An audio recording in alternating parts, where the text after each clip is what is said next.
So what does it look like when you apply optical flow, not just to a point, but a set of points in a video? Take this small image of a robot that moves to the right and then down and to the right in the next two image frames.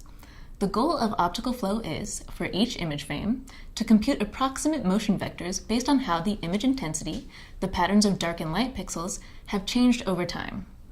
The first step is to find matching feature points in between two images using a method like Hog or corner detection that looks for matching patterns of intensity.